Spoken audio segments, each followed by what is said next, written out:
안녕하세요. 온라인으로 만났지만 국어 수업에서 만난 여러분 반갑습니다. 선생님은 1학년 5반부터 8반까지 수업을 하는 김보희입니다. 지금은 온라인 수업이므로 1반부터 12반까지 모두의 친구들이 이 영상을 보고 있겠네요. 장시간 화면 시청으로 많이 힘들리라 생각됩니다. 그래서 오늘부터 시작될 3단원 재미있는 낱말 탐험은 개념 설명 위주로 강의를 진행하고 나머지 시간은 여러분이 직접 교과서의 문제를 풀이해보는 것으로 수업을 해보겠습니다. 3단원은 소단원 2개로 구성이 되는데 그 중에서 소단원 1, 품사의 종류와 특성. 이 1단원은 총 8차시에 걸쳐서 공부를 할 겁니다. 8시간이나 되는 만큼 정말 개념 이해가 중요한 단원임을 잘 알고 집중해서 공부해 보도록 하겠습니다. 오늘 소단원 1에서의 첫 수업은 국어 교과서 97쪽부터 99쪽의 내용이 되겠습니다. 지금 빨리 교과서 97쪽을 한번 펴보도록 하세요. 영상의 길이를 짧게 만들기 위해서 94쪽부터 96쪽까지는 스스로 읽고 중요한 부분에 밑줄을 쳐두는 등 자율적으로 학습을 하도록 하고요. 우리는 지금 바로 97쪽으로 들어가 보도록 하겠습니다. 선생님도 97쪽을 한번 펴보도록 하겠습니다. 교과서 97쪽에 보면은 1. 품사의 개념과 분류 기준이라는 제목이 눈에 보일 것입니다. 그리고 밑으로는 만화가 나오고 있죠. 자, 오늘의 학습 목표는 품사의 개념과 분류 기준을 알아보는 것입니다. 자, 선생님이 다른 것보다 가장 먼저 결론이 나오는 부분부터 얘기를 해보도록 할게요. 99쪽을 한 장만 남겨서 99쪽을 펴보면 제일 아래쪽에 쏙쏙 개념 정리라고 나와 있습니다. 한번 읽어보도록 하겠습니다. 품사의 개념과 분류 기준. 낱말은 형태가 변하는가? 문장 안에서 어떤 기능을 하는가? 어떤 의미를 나타내는가에 따라 분류할 수 있는데 이처럼 기준에 따라서 묶어놓은 낱말의 무리를 품사라고 한다. 우리말에는 명사, 대명사, 수사, 동사, 형용사, 관형사, 부사, 조사, 감탄사에 9개의 품사가 있다. 라고 나오고 있습니다. 자, 이 중에서 첫 번째 줄에 나오는 형태에 동그라미 해주세요. 그 다음 기능이라는 말에도 동그라미. 의미라는 단어에도 동그라미를 해주세요. 자, 형태, 기능, 의미 이 세 가지가 바로 품사의 분류 기준이 됩니다. 그럼 우리말에서 품사의 분류 기준은 몇 가지가 존재하는 것이죠? 세 가지가 존재하는 것입니다. 자, 그리고 두 번째 줄에는 밑줄을 치도록 하겠습니다. 기준에라는 말부터 밑줄을 치세요. 기준에 따라 묶어놓은 낱말의 무리.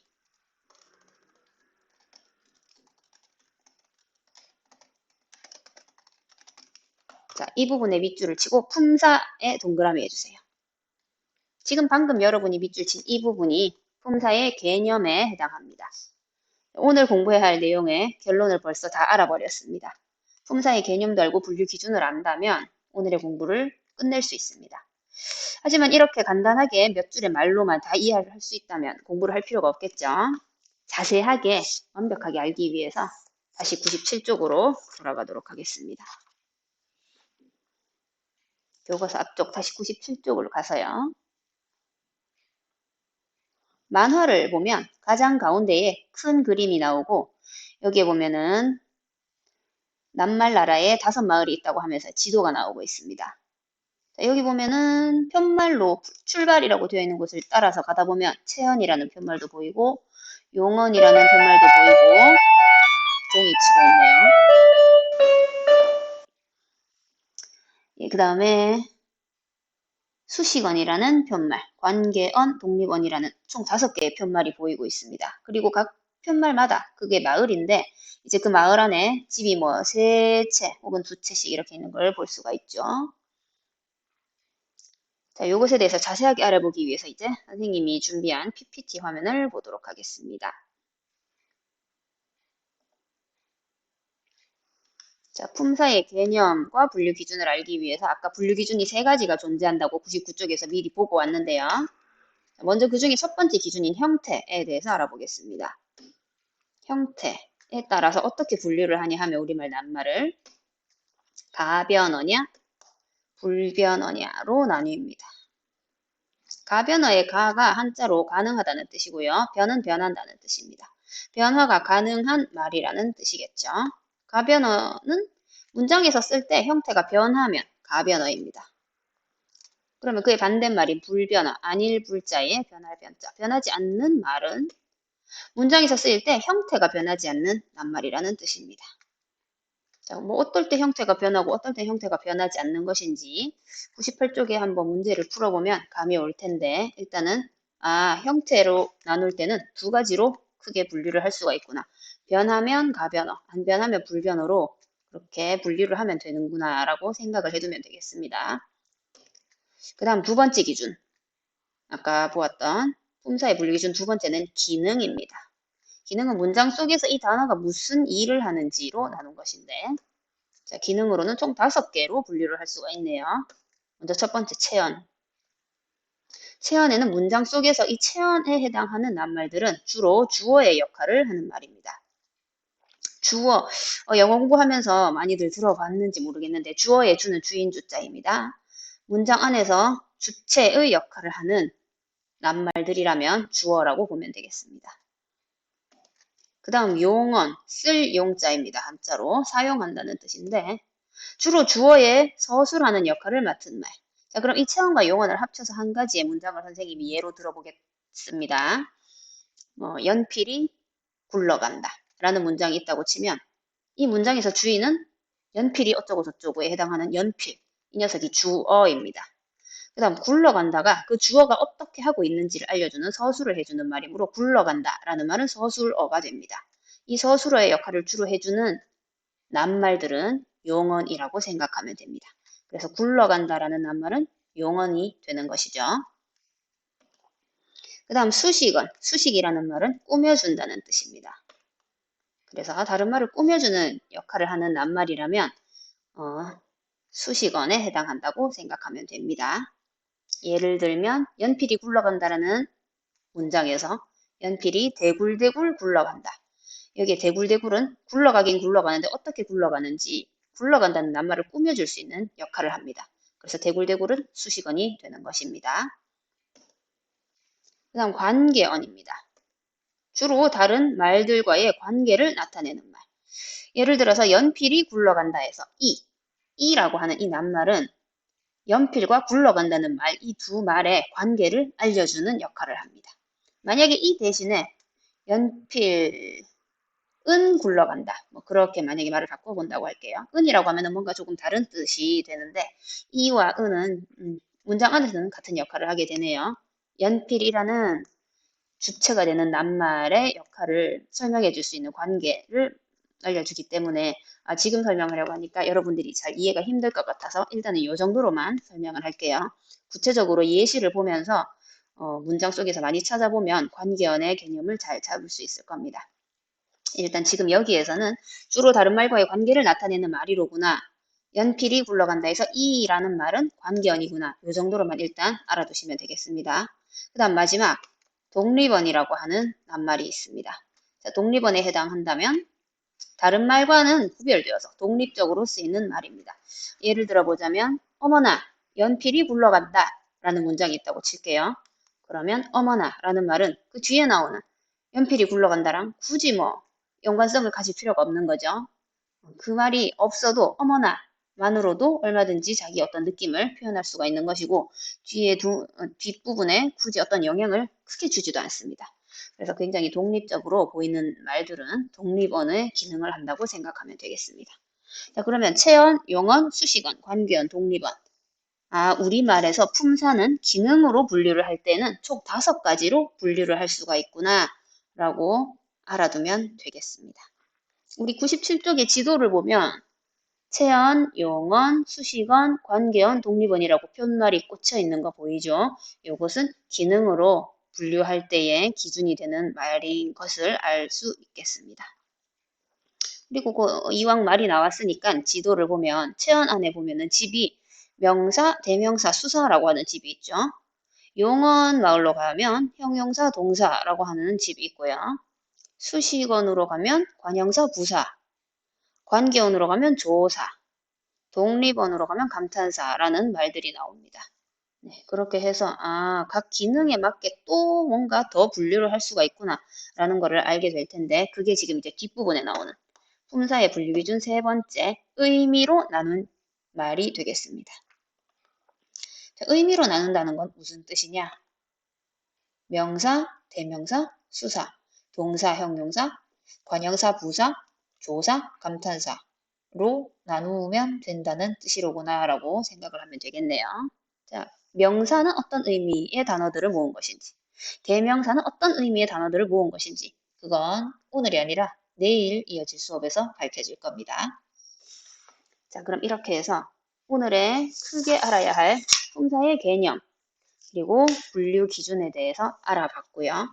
자, 선생님은 정말 간략하게 개념을 설명했습니다. 여기까지 말로만 듣고 영상만 봐서는 선생님 뭘 배운 건지 잘 모르겠어요. 무엇을 해야 되는 것인지 잘 모르겠어요. 라고 생각하는 친구들이 아마 많을 것 같아요. 문법이란 단어는 원래 좀 힘든 단어이기 때문에 개념이 머릿속에 쏙 들어가지 않고서는 한 시간 동안 뭐 했는지 모르겠다 하고 좀 답답한 마음이 들 수가 있습니다. 그래서 문제를 굉장히 많이 풀어보면 개념 정립이 아주 쉬워집니다. 지금부터 이제 교과서 98쪽을 펴보도록 하겠습니다. 자, 여기서부터는 이제 학습 활동에 해당하는데요. 자, 선생님도 PPT 화면을 지금 띄워보았는데 98쪽에 1. 보기에 제시된 낱말들을 다음 세 가지 기준에 따라 나누어 보자 라고 해서 보기에 보면은 총 8개의 낱말이 나오고 있습니다.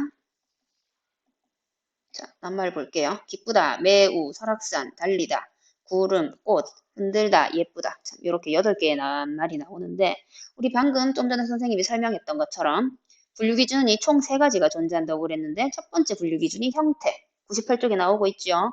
분류 기준 1은 형태. 그 다음 99쪽에 보면 분류 기준 2는 기능. 그 다음 분류 기준 3은 의미라고 했습니다. 요 기준에 맞게끔 지금 이 8개의 낱말을 나누어 보는 겁니다. 이거는 선생님이 바로 답을 불러줘 버리면 여러분이 생각할 시간이 없어지겠죠.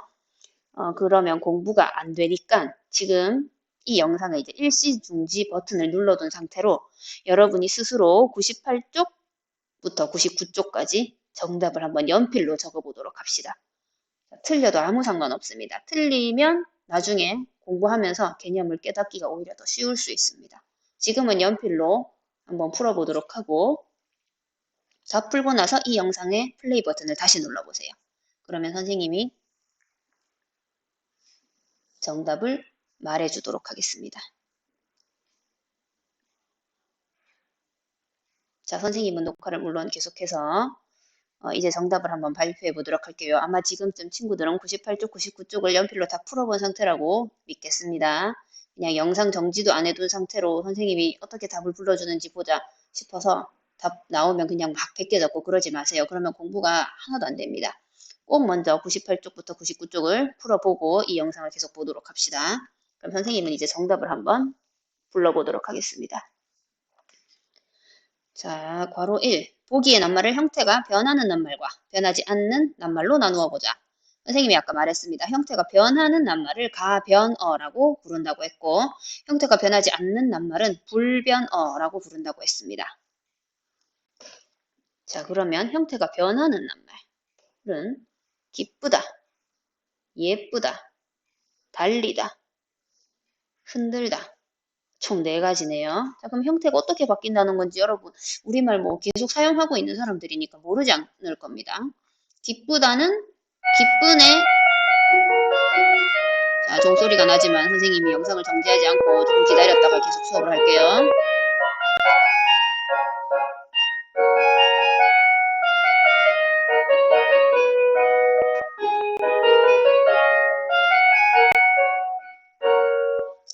자, 우리 학교 종소리가 이렇습니다. 네, 한번 들어봤고요. 자, 기쁘다라는 말을 형태가 변하게 만들어봐. 이렇게 누가 얘기하면 기쁘다, 기쁘고, 기쁘니, 기쁘네, 기쁘냐? 이런 식으로 모양이 계속 변하는 겁니다.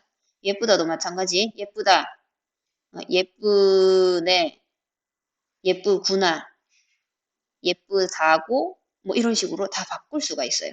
달리다, 달리고, 달리니, 달렸다. 흔들다, 흔들고, 흔드니, 흔들었냐 등등 다 형태가 계속 바꾸는 말. 형태가 이렇게 바뀌면 가변어입니다. 자, 이게 왼쪽에 들어갈 말들이고 오른쪽 형태가 변하지 않는 낱말, 불변어에 해당하는 낱말은 그렇다면 매우, 설악산, 구름, 꽃 이렇게 네 가지네요. 자, 이 녀석들은 문장 안에서 형태가 변할 수가 없습니다.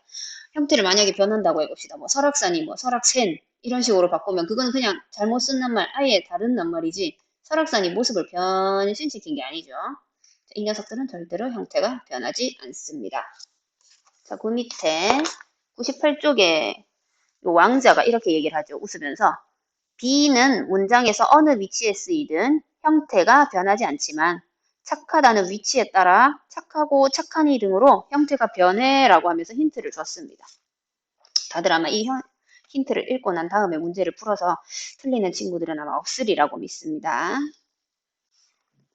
자, 그 다음에 99쪽에 넘어가서 이 다음 문장의 밑줄 친 낱말과 바꾸어 쓸 수 있는 낱말을 보기에서 찾아 써보자. 자, 보기에 보면 풍경이 정말 아름다웠다라고 하는 이 문장 속에서 풍경이라는 낱말, 정말이라는 낱말의 밑줄이 쳐져 있죠. 풍경은 어떤 기능을 합니까? 아까 선생님이 기능으로 나눌 때는 총 5가지가 존재한다고 했었습니다. 체언, 용언, 수식언, 관계언, 독립언. 이 5개 중에서 풍경 2에 해당하면 이 문장의 주체적인 역할을 하는 녀석입니다. 정말 아름다웠다. 만약에 이 말만 나와 있으면 뭐가 정말 아름다운지 아무도 모르죠. 주어가 없기 때문입니다. 그러면 풍경처럼 뭔가 주어 같은 기능을 하는 낱말은 이 8개의 낱말 중에서 설악산, 구름, 꽃 이런 녀석들은 문장에서 주어 역할을 할 수가 있습니다. 자, 그럼 이 녀석들은 주로 주어의 역할을 하는 말이므로 체언이라는 기능으로 묶을 수가 있는 녀석들입니다. 그 다음 정말과 같은 기능을 하는 말은 매우 하나밖에 없죠. 정말은 이 문장 안에서 어떤 기능을 할까요? 아름다웠다 라고 말하는 이 녀석을 꾸며주죠. 매우도 마찬가지입니다. 매우 아름다웠다 이런 식으로 해서 뭐 매우 더럽다, 매우 추하다 뭐 이렇게 얘기할 때 뒷부분의 말을 꾸며주죠. 뒤에 서술어를 꾸며주기 때문에 수식언 역할을 한다고 생각하면 됩니다. 그 다음 또 왕자가 그렇게 얘기를 하네요. 그 밑에 보면은 낱말은 문장에서 주체가 되느냐, 주체의 상태나 성질, 움직임을 서술하느냐, 다른 말을 꾸며주느냐 등 기능에 따라 분류할 수 있어. 이렇게 설명을 해줍니다. 그래서 아까 제일 도입부에서 선생님이 설명했던 대로 체언, 용언, 수식언, 관계언, 독립언 이 5개로 나누면서 지금 설악산, 구름, 꽃, 풍경 이런 녀석들은 체언의 기능을 하는 것이고 정말, 매우 이런 녀석들은 수식언의 기능을 하는 것이고 이런 식으로 기능으로 나누어 볼 수가 있는 것이었습니다.